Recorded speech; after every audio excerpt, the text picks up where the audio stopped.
Good afternoon. This is Brian Shannon from Alpha Trends Blogspot. It's Wednesday, the 28th of March, 2007. And the market's closed here. I had a great time skiing. I should have stayed, it looks like, because this market's kind of starting to look a little ugly again. On the daily time frame, before I left, I've been saying that I think that the proper way to look at this market right now is not really bullish or bearish, but more neutral. And that's because we've got the market back up above this prior level of support, which then acted as resistance, and now we're going to get to see, it looks like, if it acts as support once again, coming up in the real near term. And we've got these moving averages crisscrossing, so there's really no way that you can convincingly say that the buyers or sellers are in control. It was looking like we were having a nice low volume consolidation above that 50-day moving average, and on Monday we had that sharp move down on the open, and that found support above that rising 5-day moving average, or near that 5-day moving average. Yesterday was a pretty tight range consolidative inside day, and this morning we gapped down again on some kind of news. I didn't read it, but we've got the 5-day moving average heading lower once again. So it says be very cautious in here, and especially since the market closed right at its lows on these Qs, down 47 cents or about 1%. We've also got, we'll take a look at, let's take a look at the half-hour chart. You can see that the market has really given up the entire rally from the last Federal Reserve meeting. So that's not a good sign. We've got to be really cautious in here, short to intermediate term and more neutral longer term. So this is a great time to be taking days off from trading, or finding good lower risk setups on the individual stocks. They're going to be tougher to find. The follow-through is not going to be there on the individual plays as much. So it's moving more towards, I think, a scalper's type of environment, just quick in and out trades during the course of the day, because we've got all this volatility that the market doesn't want to hold on to any real trend. But we've got all these these moving averages heading lower in the short term. So that says be very defensive here. We've got these lower highs and lower lows. Market closed right on the lows. It closed below this level. It was trying to hold its support around 43.65. It wasn't able to close above that, so I think that we're probably in for a test of this level here at $43.35.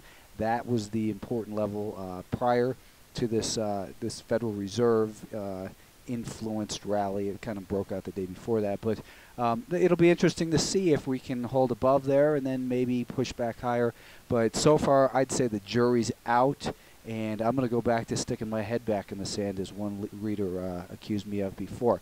And by that I mean I'm gonna play cautious. I'm going to be very defensive here, because cash is a position, and it's a position that allows you to look objectively at the market and recognize when the low risk setup is there. Right now, it doesn't look like the low risk setup is there.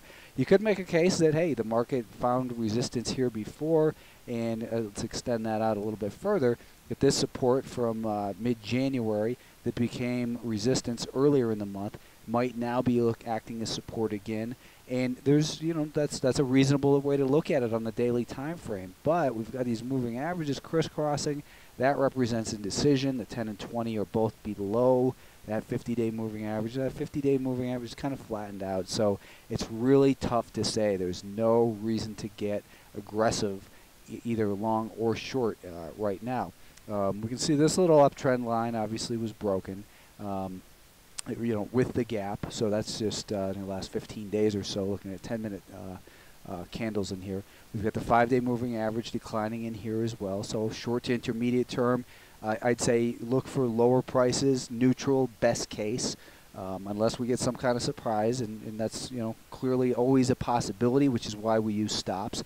But the S&P, it's tough to say, so we've got to just pick the stocks, manage risk, and let the market work for us. The mid caps, this group again is continues to be the most bullish looking group, and you can make that case here again that resistance might be coming support. So we're at a pretty critical level for these indices, that if they find support within the next day or so in this area, it's possible they can turn back up. But a failure here, a failure of this rally that occurred after the Federal Reserve meeting, could really frustrate the heck out of the buyers, and I think you could see the bears get pretty aggressive about pushing prices lower, or as Kramer would say, fomenting his position, which I thought was a pretty funny little article recently.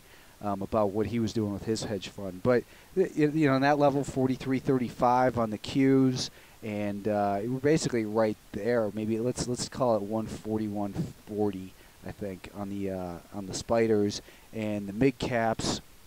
Right about what is this? About 150, about 153. So we're very close to this critical area. Let's wait and see who takes control in here, because there could be a good move coming either way. For now, be patient, kind of sit on the sidelines, be aggressive. When I say sit on the sidelines, what I meant to say, and what I was just starting to say again, was be aggressive, though, in your day trades. There's always going to be opportunities there, but those aren't necessarily the stocks that I'm going to be mentioning on this blog in a video format, because it changes so quickly. I can't put up an idea for tomorrow based on what I see today, in thinking that it's going to be a good day trade candidate. A swing trade candidate, no problem. If you want a day trade, hey, take a look at Google. There's my best advice.